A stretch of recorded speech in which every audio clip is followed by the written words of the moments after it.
आयुषी शर्मा जी बनारस। श्री हरिवंश महाराज जी।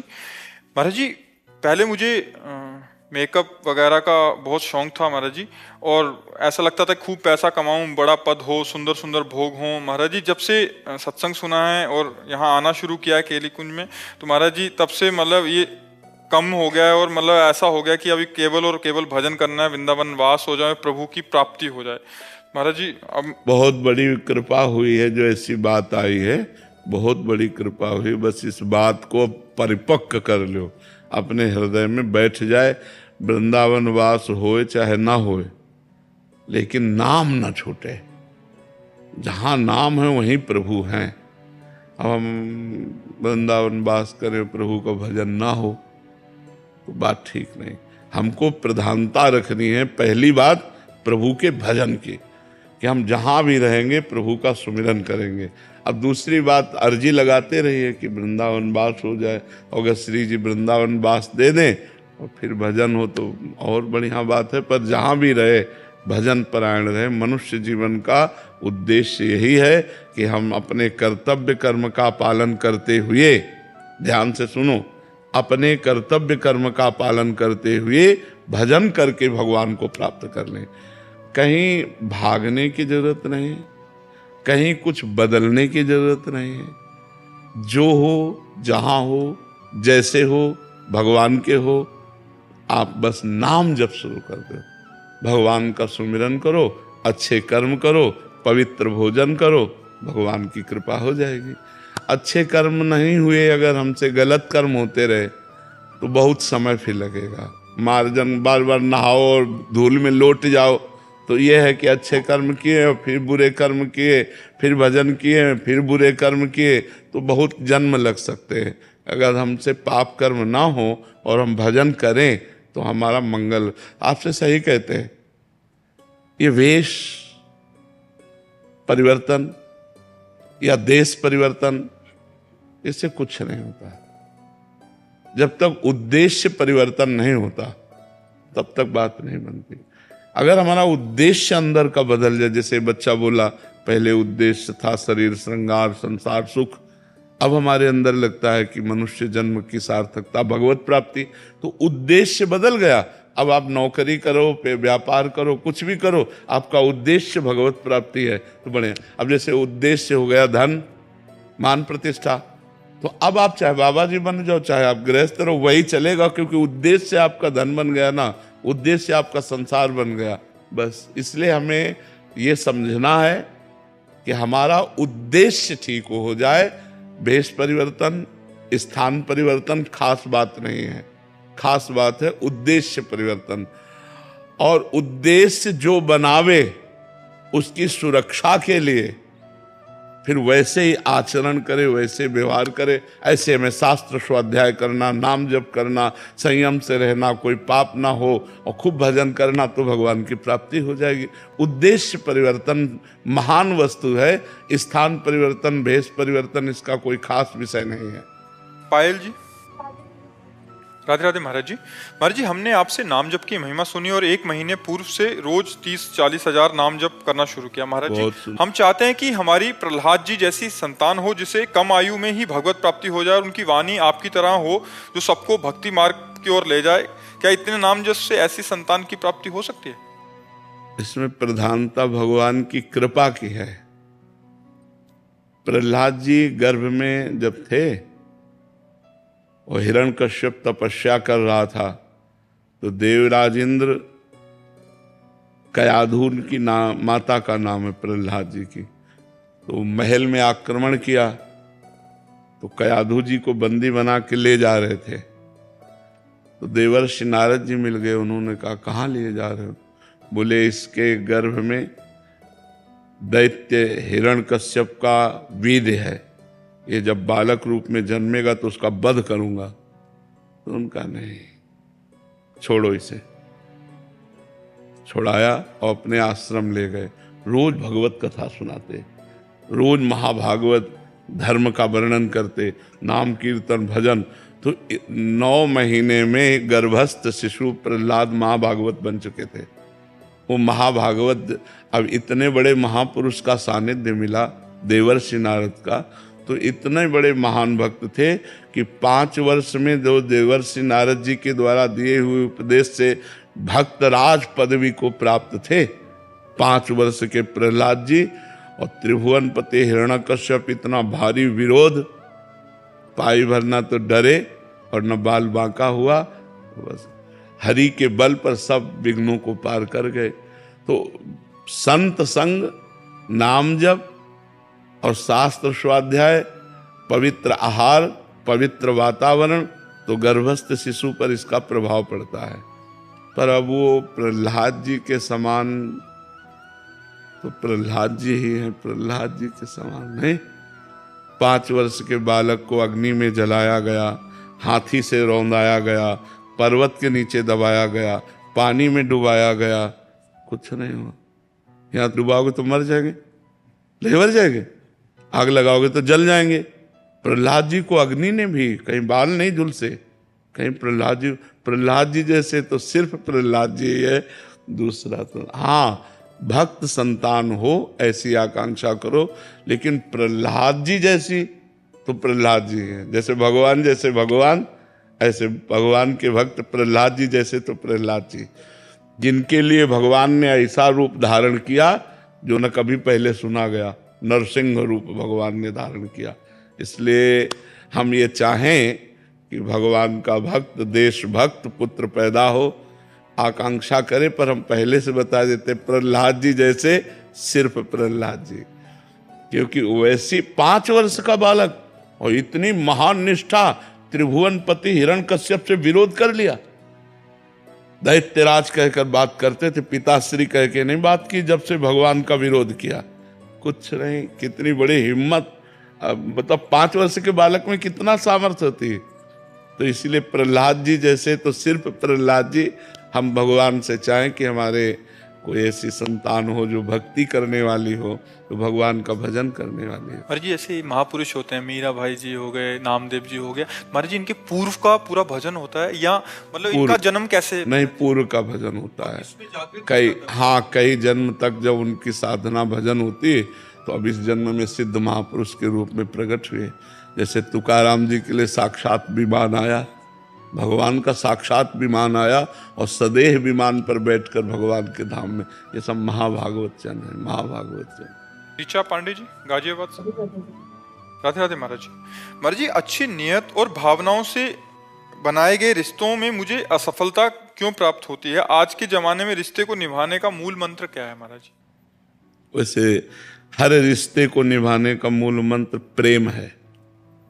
वो बाजार में मिलता नहीं है और वो संसार में मिलता नहीं। शुद्ध प्रेम संसार में, प्रेम की बात तो कोई बिरला ही प्यार कर सकता है। प्यार का मतलब होता है कि हम आपको सुखी रखें। आपसे सुख चाहना स्वार्थ है और आपको सुखी रखना प्रेम है। लेकिन ऐसा कितने लोग चाहते हैं?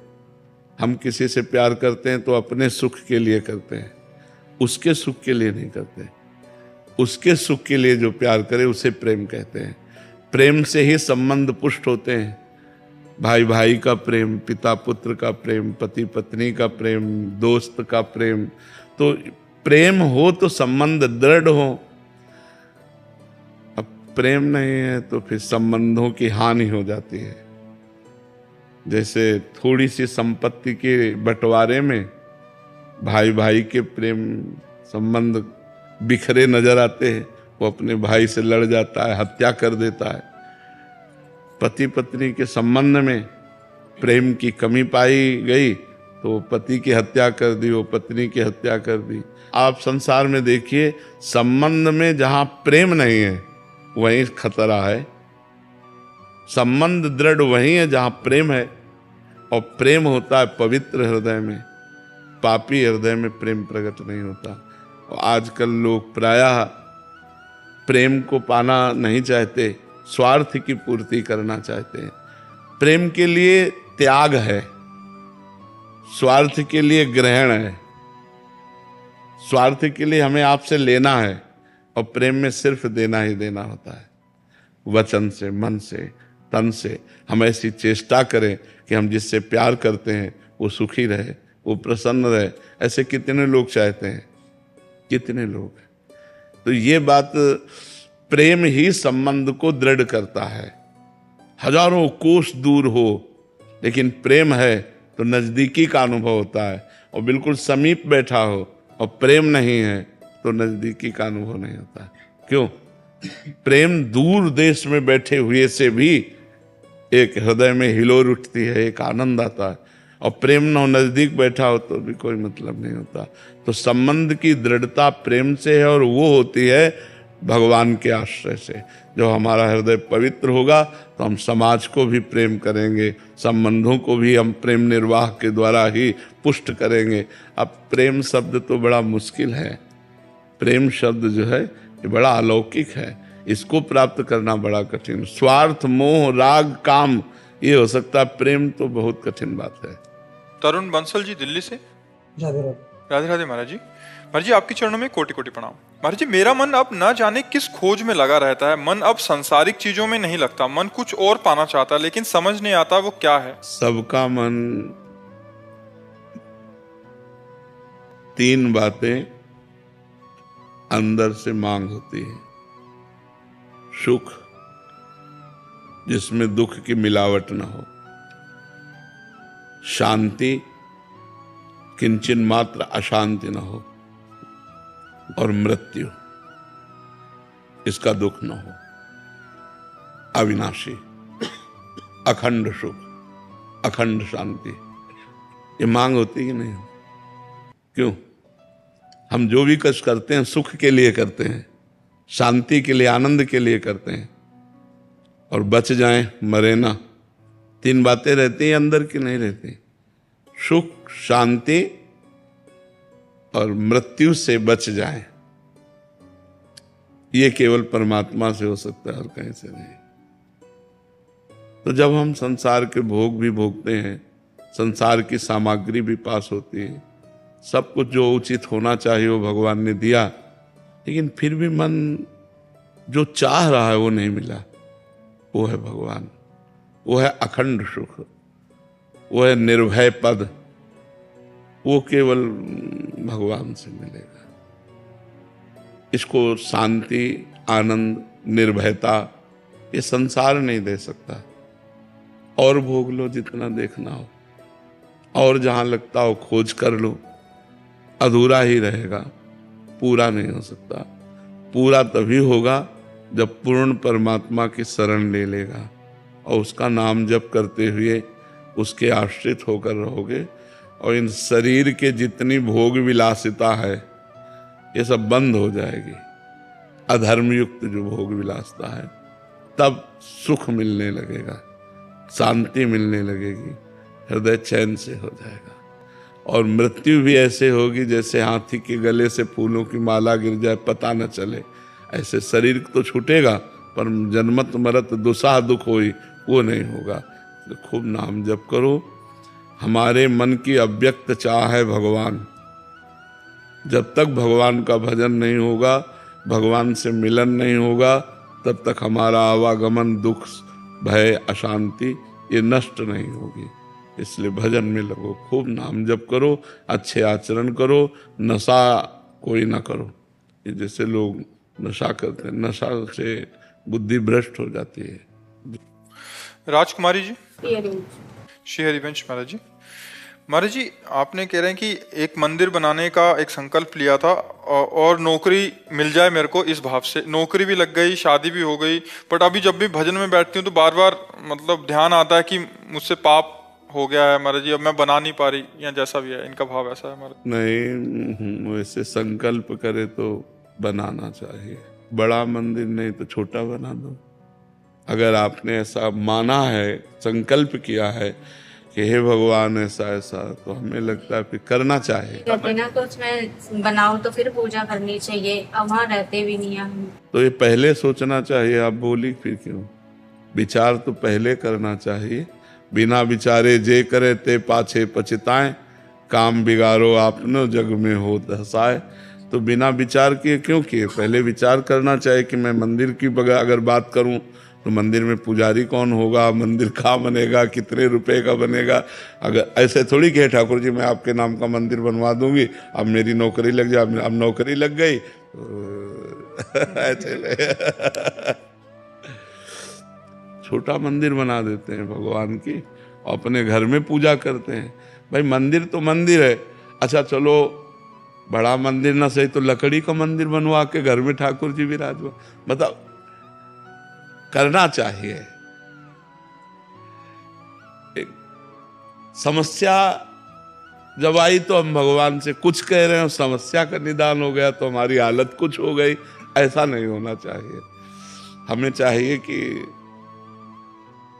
जो हम सोचें अच्छे कार्य के लिए उसे पीछे ना ढकेले, उसको कर ले। हाँ, हमें तो लगता है जितना आप सोचा था मन में वैसे ही होना चाहिए, पर अगर आप आज सामर्थ्य आपकी नहीं रह गई है तो लकड़ी का मंदिर बनवा लो और घर में ठाकुर जी विराजमान कर लो, तो बात तो हो गई। तो वहाँ पूजा करने के, मंदिर बनवाने के से मना नहीं करते, बनवा देंगे। जब मंदिर बनवाने का पैसा है तो पूजा करवाने में, पुजारी रखने में क्या परेशानी है? फिर आप सोचना चाहिए ना, घर बनवाएंगे तो रहने वाला भी तो होना चाहिए, रहने वाला होना है तो जो खाने की भी व्यवस्था, तो यही तो कहते हैं विचार करना चाहिए ना हमें। तो जब तक आप जीवित है तब तक आप सेवा करें, और जब आप पधार जाएंगे तो ठाकुर जी जाने किसी और को लेंगे, आपको व्यवस्था कर देनी चाहिए। अब देख लो, हम तो आपको इतना भी कह रहे हैं कि लकड़ी का भी मंदिर बनवाया जा सकता है, मतलब सोने का भी मंदिर होता है, अष्टधातु का भी होता है, अब हमारी पत्थर का भी होता है। अब नहीं है तो हम लकड़ी का बनवा दे रहे हैं, अपने घर में रख लिया, भगवान विराजमान कर लिए, पूजन किए, और जब हमारा शरीर छूट गया तो जो होना होगा सो परिवार में कोई न कोई तो होगा ही। वहाँ रहते नहीं है गाँव में। पर हमें सबसे प्रार्थना है कि कोई भी बात भगवान से यदि कहो कि हे नाथ मेरी समस्या का समाधान हो जाए तो मैं ऐसा करूँगा, तो वैसे ही करो। अगर 51 रुपये माने हैं तो फिर 11 में मत आ जाओ यार, 51 तक तो पहुँचो भगवान से भी धोखेबाज। बोले ये काम हो जाए तो 51 रुपये का भोग लगाएंगे, काम हो गया तो बोले यार 11 का चढ़ा देते हैं। वैसे ठीक है, भगवान के तुम बच्चे हो, वो इतने में भी संतुष्ट हो जाएंगे, पर हमें लगता है अगर हमें अवसर मिला है, हमारे पास है, तो हम जो कहें वो भगवत सेवा करें। श्रुति जुनेजा जी, कोलकाता। राधे राधे महाराज जी, वो कौन सी स्थिति है जब ये संकेत मिले कि अब राधा नाम की माला मेरी सांसों से जपने होने लग गई है? वो तो अपने आप समझ में आता है ना, उसमें स्थिति की क्या है। उठते बैठते चलते फिरते खाते पीते सोते जागते हर समय नाम श्वास दो बिलग चलत है, इनको भेद न मोको भावे, श्वास ही नाम नाम ही श्वासा, नाम श्वास को भेद मिटावे, रोम रोम जब रग रग बोले तब कछु स्वाद नाम को पावे।